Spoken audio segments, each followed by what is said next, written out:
What are you doing in my room? Oh, I was sent by Lettuce K to guard you. I'm a guard, so yeah. What's up, man? How are you doing? A guard? Lettuce had never said anything about sending a guard to protect me. So, how are you, meant to protect me? Well, like I have a sword and an axe, potions, I guess. I don't really know what that question means. Wait, I think I have something that comes up, you know? So I'll be back. It only took me a few seconds to realize that this book was a fake. In the original message, weeks had been spelled with an apostrophe. Wait a minute. Yo!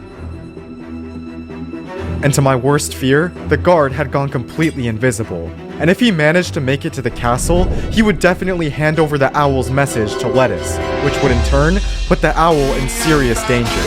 But seeing that there were no other guards in the area, I realized that this was my chance. I had to kill him.